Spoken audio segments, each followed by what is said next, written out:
Glad you're back with us. We're going to get to your phone calls here in a minute at 314-241-9797. First, let me get to my guest, Alex Smith, the Executive Director of the American Rising PAC, americarisingpac.org. Alex, good morning. Good morning. Boy, the hits just keep coming. I'm reading this story in the Associated Press and on Fox News about this backroom Obama dealing, giving Iran access to the American financial system at a time when sanctions were in place that shouldn't have allowed that. It's absolutely unbelievable. And, I think that this is exactly one of the reasons why Republicans were victorious in 2016 because, Americans, I think, instinctively knew that America's position in the world had become weaker under President Obama. And they were really looking for someone with strong leadership. So I think that the decision to pull out of the Iran deal, I think, hopefully with what we see coming up in the North Korea summit, really demonstrates our strength back to our friends and allies. And the people who don't like us, I hope that they fear us a little bit more. Well, what a huge difference. I mean, what a turnaround when it comes to American foreign policy. And, I'm sorry, but a president who'll stand up and say, no, we're not going to bend over backwards just to make a deal with you. That's the approach we need going into this North Korea summit. My argument would be it's why there's never been a North Korea summit in all these years because we haven't had a leader willing to stand up and say that. I think that that's exactly right. I think it's imperative in these situations to be firm and to be clear about our objectives. And the bottom line is that the Trump administration has put out there that economic sanctions, these crippling economic sanctions that have been drawn up in previous administrations, but especially gotten severe under the leadership of President Trump and UN Ambassador Nikki Haley. I think that what they're saying is that we're not going to take these sanctions away unless there's denuclearization. And to me, that's a very clear objective. That's something that everyone can understand and something we're not going to back away from. Well, people are paying close attention to these primaries that were going on across the country yesterday, particularly in California, where they've got some crazy top two winner, no matter party kind of deal out there, and they were hoping to have Democrat-only candidates for all these congressional seats, and that just didn't happen. It just didn't materialize the way we were told by the media that it was going to. Absolutely not. And, it's funny because this jungle primary system, I think that it became something of a sore topic for Democrats in recent weeks in California. But, of course, to political junkies like us, it's very interesting. But, why it was so acute for the Democrats this political season is that you have on the left this race to the left.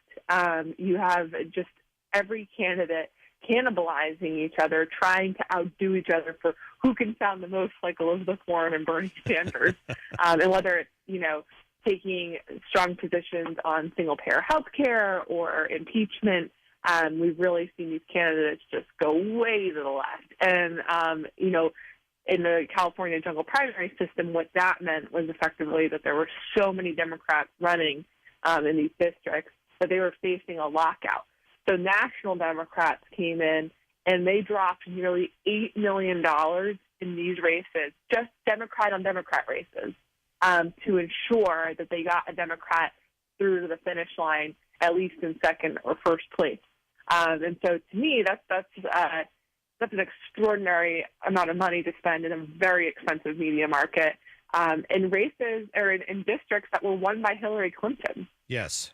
Yeah, that's a great point. And I, again, am convinced they're not going to get what they're after in some of these primaries. This blue wave's kind of dissipated. It's still a long time till Election Day, but, my guess is that we're not going to hear nearly as much talk about that from this point forward. Yeah, look, I think that history, of course, favors the party out of power, and that's how things go, right? In the country, the pendulum swings back and forth. I think everyone kind of realizes that and recognizes that. The only thing I sort of, that gives me pause in terms of a knee-jerk sort of historical analysis of this particular midterm cycle is that 2016 was unlike anything we had ever seen. And so I think that it's a little bit, presumptuous to come out there and say, well, Democrats are automatically going to win the House and potentially the Senate because of historical trends. And to be honest, the way that they're having to spend money in these primaries to just get someone across the finish line who in their opinion is somewhat reasonable, I think to the rest of us, not as reasonable.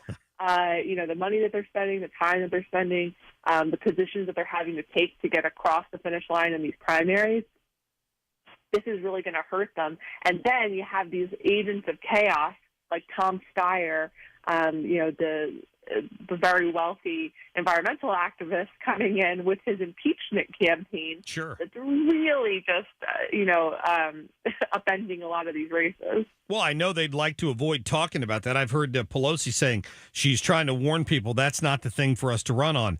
What are they going to run on? And here's the other thing. Correct me if I'm wrong here, but I'm pretty sure I've talked to Kayleigh McEnany about this before.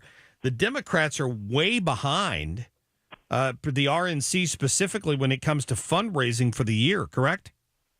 Absolutely. And what's interesting about the RNC's numbers is that they are driven primarily by grassroots donors. So these are, small dollar donors that are excited about the president. They're excited about, all the positive economic news that we're seeing. So that really that distinguishes Republicans from the Democrats at this point in the race.